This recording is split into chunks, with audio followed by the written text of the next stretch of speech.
시사. 네, 최근 초등학교에서 선생님이 숨지고 교사가 폭행당하는 일이 이어지면서 교권 보호해달라는 목소리가 커지고 있습니다. 학부모 악성 민원에 시달리는 교사들을 위한 대책은 뭔지 김성천 한국교원대학교 교육정책학과 교수 전화 연결돼 있습니다. 안녕하세요. 예, 안녕하세요. 예, 교사들이 학교 현장에서 보호받지 못하고 있습니까? 지금 현재? 예, 그렇다고 봐야 되겠죠. 예. 최근 들어서 이제 교권 침해가 많이 되고 있다라고 하는 것들도 많고 소송이라든지 이런 것들이 있다 보니까 많이 위축되어져 있는 그런 상황으로 보여집니다. 뭐 위원회 같은 게 있나요? 교권 보호 위원회 같은 게 있습니까? 예, 교권보호위원회라는 것도 있기는 한데요. 예. 학교랑 재량이다 보니까 학교 이미지를 걱정하면서 좀 열게 하려고 하는 그런 것도 있고, 예. 이런 것들이 열렸다고 하더라도 시작에 시동이 별로 이런 상황이다 보니까 조금 그 한계가 있는 것 같습니다. 예. 지금 저 전화를 좀 다시 드릴게요. 왜냐면 전화가 자꾸 삐걱거려가지고요. 삐지직 그런 소리가 많이 나서 전화를 다시 드리겠습니다. 지금 말씀하신 거는 교권보호위원회가 있기는 있는데 그게 학교장 재량이기 때문에 그걸 잘 열지도 않고 학교의 명예나 뭐 위신 같은 게 추락될 수가 있어서 그래서 교권보호위원회를 잘 열지도 않는다. 그리고 열어도 좀 문제가 있다라고 그런 말씀이신 것 같습니다. 예. 그러면 어떻게 교직원들을 보호해야 될까요? 우선은 지금 현재 문제가 생기고 있는 것은 그 아동학대 범죄의 처벌 등에 관한 특례법이 조금 문제가 생기고 있습니다. 예. 이제 이러한 문제가 발생됐던 이유 중에 하나가 이러한 아동학대 금지법이 남용되고 있다라는 게 지금 문제거든요. 그러니까 예컨대 학교폭력 문제가 발생을 했었을 때 이것들을 처리해 나가는 과정에서 조금 불편한 문제가 발생을 하면 일부 학부모님들이 이거를 이제 아동학대를 했다라고 하면서 이제 민원을 제기하거나 소송을 넣겠다라고 얘기를 하세요. 이렇게 되면 일단 이 법은 무고죄가 성립이 되고 있지 않은 상황이고요. 예. 의심만으로도 교사가 좀 불이익을 감수해야 합니다. 그러니까 아동학대 의심 시에 사법경찰이 즉시 현장에 출동하게 되고 교사와 아동이 분리가 되거든요. 이런 상태에서 이제 그 교사가 상당히 많은 피해를 입어야 되는 상황이 오다 보니까 결국 이제 교사가 버티다가 나중에 병가 내지는 휴직으로 이어지게 되고 다른 학생들에게 좀 피해가 이어지는 이런 상황인 건데요. 이런 어떤 남용 사례가 많아지다 보니까 현실에서는 이제 좀 여러 문제가 좀 풀리지 않고 오히려 좀 꼬이는 이런 상황이라고 볼 수 있겠습니다. 근데 아동학대 금지법이 주로 서구 사회에서 보면은 부모들의 아동학대를 금지하기 위한 법이잖아요. 그렇습니다. 원래 이 법 취지는 가정에서의 아동학대를 막기 위한 부분들이었었는데요. 예. 근데 이제 일부 이제 예전에 어린이집이라든지 뭐 이제 학교에서 일부 그런 부정적인 사례가 있다 보니까 예. 그 내용이 이제 좀 확대가 되어지기는 했었는데 예.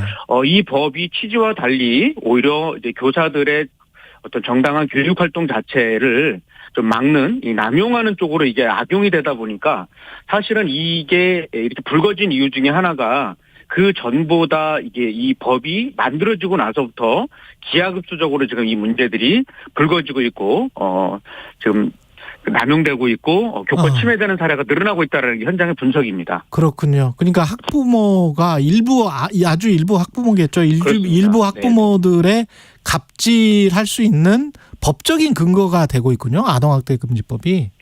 그렇죠. 이제 너 고소할 거야, 이거 민원 제기할 거야 이렇게 가는 순간 어려워지는 거. 사실은 이제 그 교사가 아이들과 상호 적용해 나가는 과정에서 어떤 문제를 해결해 나가는 과정에서 훈육할 수 있죠. 조금이라도 이제 뭐 좀 불편해졌거나 이랬을 때 이걸 이제 갑자기 이제 교사의 문제로 다 환원시킬 수가 있다라는 거죠. 사실 자녀는 이제 집에서 보는 모습과 학교에서 보는 모습이 좀 다를 수도 있거든요. 그러한 부분들을 좀 객관적으로 좀 볼 수 있어야 되는데 그런 걸 이제 인정을 하지 않게 되는 그 순간 저희 예전에 헬리콥터 맘이라고 했었는데 그런 헬리콥터 맘들이 이제 일본의 경우에는 페어런치 몬스터 페어런치라고 해서 아주 상당히 학교 전체를 어렵게 만들고 아주 교사를 집요하게 괴롭히는 이러한 사례들도 좀 보고가 되어졌었는데 예. 이제 이런 모습들이 우리나라에서도 지금 많이 나타나고 있다 보니까 좀 문제가 심각해진 것 같습니다. 그 다른 나라 같은 경우는 특히 이제 학교 폭력도 있지 않습니까? 교사들이 맞고 뭐 이런 것들은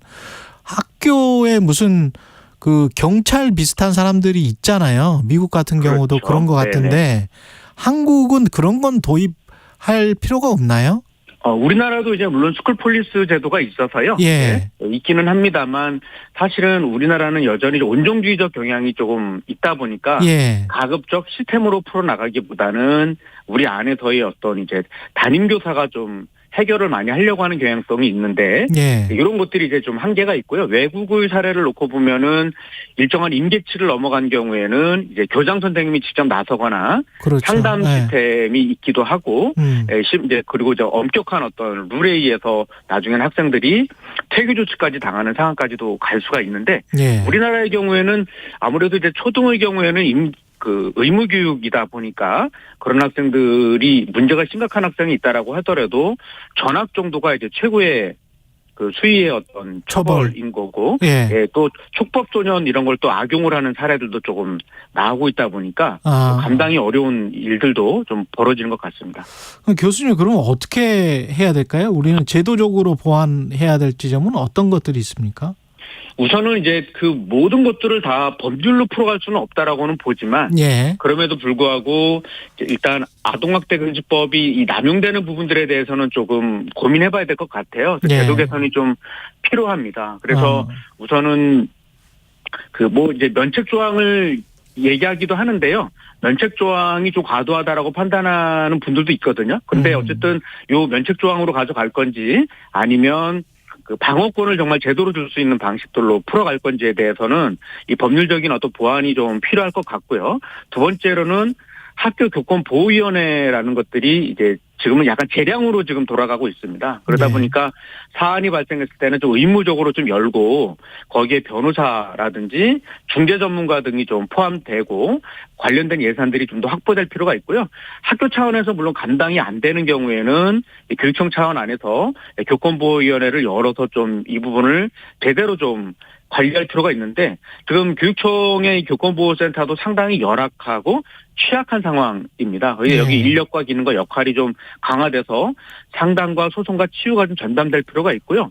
저는 무엇보다도 그 이제 깨어있는 학부모님들이 대다수의 합리적인 학부모님들이 그러한 문제를 일으키는 학부모를 견제하고 통제할 수 있는 어떤 그러한 공동체적인 문화를 좀 만들 필요가 있다고 봅니다. 왜냐하면 모든 것들을 다 법적으로 해결할 수는 없거든요. 저희 공동체적인 어떤 시스템에 의해서 그런 문제를 일으키는 학부모들에 대해서는 좀 학부모의 차원 안에서 얘기가 돼야 되는 거죠. 그러니까 열이 받은 학부모가 그냥 막바로 다 담임교사에게 문제 제기를 하는 것이 아니라 학부모회를 통해서 소통이 되고 학교는 공적 기구를 통해서 좀 소통이 되면서 이거를 좀 잘 교통 정리를 좀 해주는 어떤 학교 내부에서의 의사소통 시스템이라든지 완충 장치가 좀 중요할 것 같아요. 그렇게 보면 오히려 학부모회라든지 이런 어떤 시스템들이 좀 중요해지는데 최근에 학부모의 역할이나 위상이 상당히 약화되어져 있는 면들이 조금 있거든요. 그래서 저는 오히려 건강한 학부모님들이 그냥 일부의 학부모님들을 좀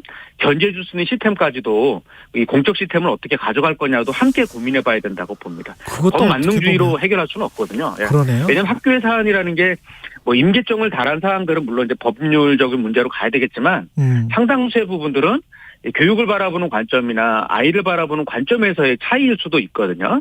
이런 지점들을 조금 더 객관적으로 학부모님들이 좀 인지할 수 있는 그러한 어떤 의사소통 시스템이 좀 함께 논의가 될 것 같습니다. 그것 자체가 교육일 수도 있겠습니다. 그 과정 자체가. 그렇습니다. 이게 우리가 이제 학교라는 공간은 꼭 뭐 사법기구는 아니고 그렇죠. 경찰과는 다른 뭔가가 있지 않겠습니까? 그렇죠. 사실은 분명히 부모님들도 그 자녀를 기르는 과정에서 성장해 나가야 되고 그 자녀를 좀 더 객관적으로 바라보면서 혹시 자녀가 갖고 있는 문제가 뭔지를 또 파악해보고 다른 선배 학부모님들의 이야기를 좀 들어가면서 또 전문가의 교사들과 함께 소통해가면서 이렇게 봐야 되는 건데 최근에 학부모님들께서 이제 그 자녀를 아이가 이제 보통 뭐 하나 정도가 이렇게 되어 있다 보니까 상당히 이제 그 아이에 대한 사랑이 왜곡된 방식으로 나갈 수도 있는 거죠. 이제 그렇죠. 그래서 또 최근 들어서 또 이 금쪽이라고 하는 그러니까 거의 폭력 성향이 상당히 강해졌거나 예. 정상적인 아이들의 그 범죄에서 벗어난 이런 아이들도 분명히 있거든요. 예. 이런 문제들은